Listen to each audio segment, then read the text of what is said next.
I'm Logan Crawford, and right now on Spotlight, we're diving into the secrets of healthy living and longevity with a wonderful author. Her name is Janni Goss, and she has penned a book you're going to love. It is called Love, Laughter, and Longevity, The Art and Science of Wellbeing.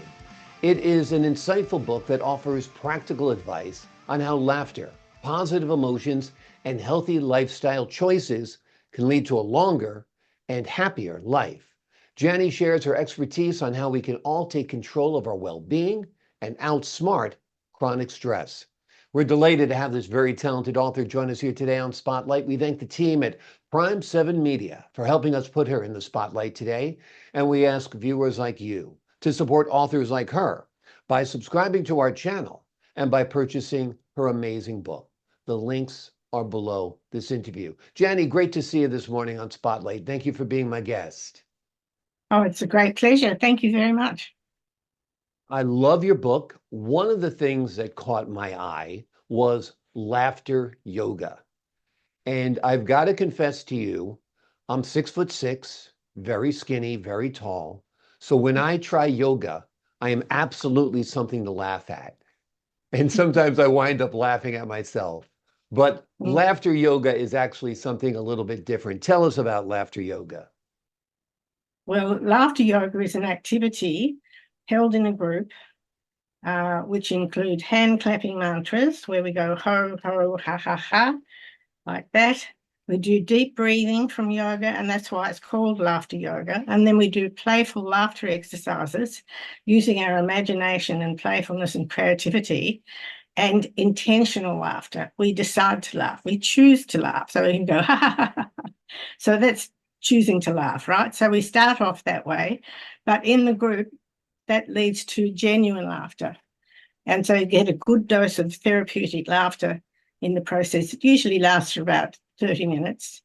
And it doesn't involve any stretches. You don't have to bring a mat or wear a leotard, so you'd be quite safe. Okay, no leotards, I'll be in good shape. Although I would have the whole class laughing hysterical if I was in leotards, that's for sure. But the bottom line is, if you even force yourself to laugh, if you even force yourself to smile, you feel good inside. What's on your face really dictates what your body, mind, and soul feel, correct? That's right. Well, it's a case of deciding to smile or choosing to laugh. And it's really not about forcing, okay? It's about choosing. It's the intentional thing. And I mean, if you smile at someone, if I smile at you, you'll probably smile back, because we've got these mirror neurons in our brain, which cause us to mimic almost unconsciously another person's facial expression or gestures. So smiling catches on. And, it's good for you too, and it triggers some endorphins, and it helps to develop relationships. When you put that positivity out there, it comes back to you in aces, and it's a great thing. And like you said, you walk into a small store and say, "Hi, how are you today? How's everything going?" And people will respond to you positively. You walk in like, "How much for the carton of milk?" And people again will react the same way. So what you put out there, you get back for sure. Let's talk about positive emotions and how they positively impact love, gratitude, kindness, and optimism. In your book, you say they all contribute to longevity. Tell us about this. Well, it was Dr. Martin Seligman who did research on happiness and well-being, who decided that well-being is what you feel in the moment right now, whereas happiness is often predicated on something happening in the future, like you'll be happy when you paid off the mortgage, or you'll be happy when it's Christmas, or when Christmas is over, or you'll be happy when you lose 5 kilos. So these things are future events, and he felt that well-being should be in the present moment. So he created a little anagram called PERMA, and the P stands for positive emotions. That's what contributes to your well-being. So love is obviously very important, and we all need to give and receive love for our well-being. Gratitude, and in fact, some people call it vitamin L, and vitamin P for pets, and vitamin F for friends. So these are all aspects of our well-being. And then there's gratitude, which is the foundation of well-being. Some people say, well, think of 3 things that you are grateful for first thing in the morning, or 3 things that you're grateful for last thing at night, so that you're focusing on positive aspects of life. And of course, optimism is really good because that creates more happiness. And they say, the research says that optimists live longer. And so positive emotions and positive relationships are the foundation of well-being, right? Which is why isolation isn't good for you if you're not experiencing interactions with people. So we saw that a lot during COVID. People were locked down, people were isolated, and people were literally dying in some cases of isolation because we really do need to be around other people. What about the people who are just wired negatively? I mean, I'm blessed. I wake up in the morning happy. I really do. I'm positive about everything. I'm sure the best is going to come out of every situation. And maybe I was programmed that way by my mom, who was also an optimist. But you see some people who see the negative in everything. They've got a problem for every solution. How do we rewire our brain so we can be more grateful, have more kindness, be more optimistic, and less cynical? Well, basically, our brain is wired up to be with a negative bias. We have the fight and flight response, so our brain is always alert for something to go wrong. And so there's another doctor, whose name I can't remember at the moment, who says what we need to do is take in the good and build up the positive pathways in our brain.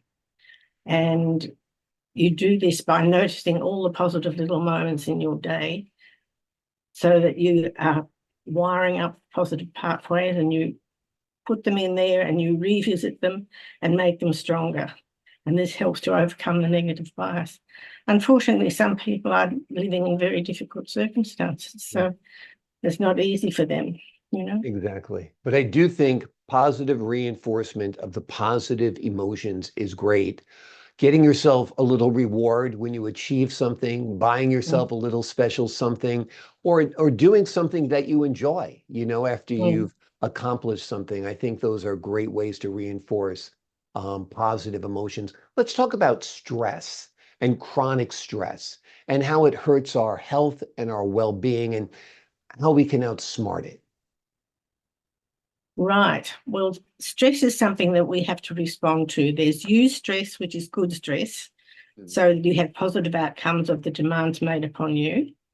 But then there's distress, when we feel overwhelmed, when we can't cope, when we feel powerless, perhaps we can't change things.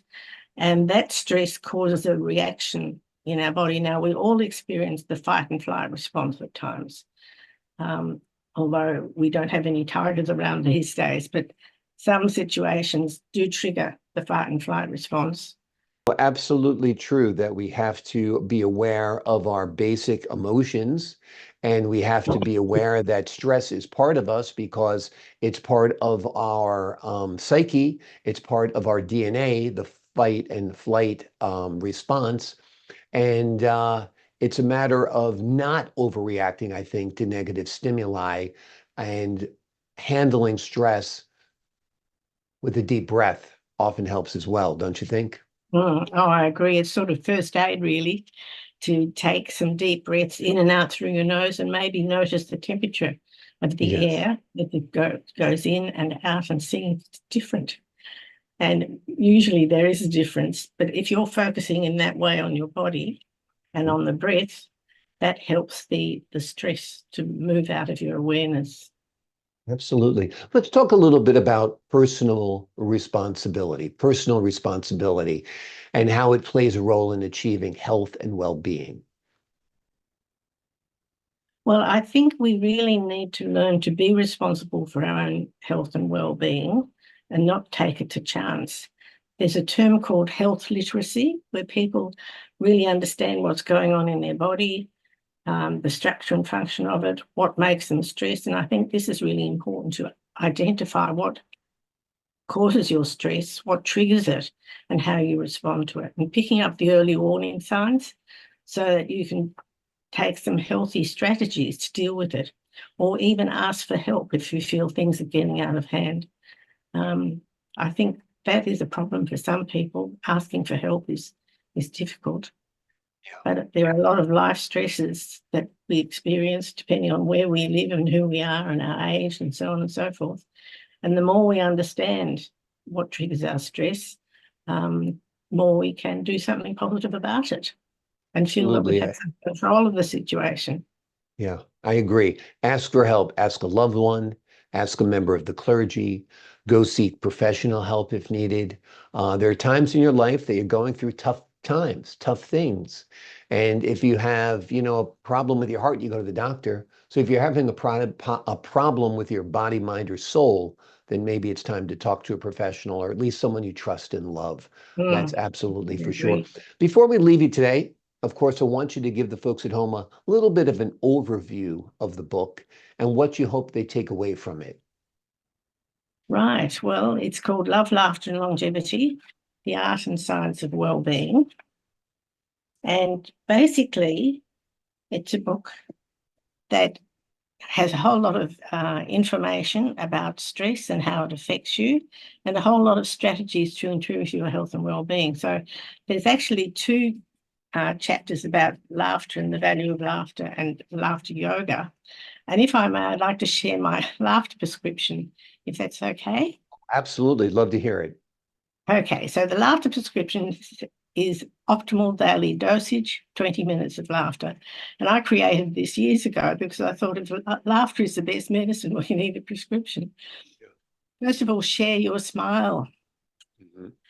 Avoid bad news and look for good news. Now, it's very difficult to avoid bad news these days. There's graphic accounts of all the disasters around the world, et cetera, et cetera. So you really need to monitor your news watching so that you don't feel overwhelmed by it. And look for good news because there's plenty of that as well. Play, laugh, and have fun with the people in your life, especially children. This is what Dr. Patch Adams calls social laughter. And you might notice when you're with your family and friends that the conversation is interspersed with laughter. Access more comedy, TV, movies, DVDs, radio, print media, and the internet. There's a huge amount of humour out there, and it's a matter of discovering which is the sort that suits your sense of humour. I believe you can do a sense of humour test on the internet, and then they'll tell you what sort of programs would suit your sense of humour.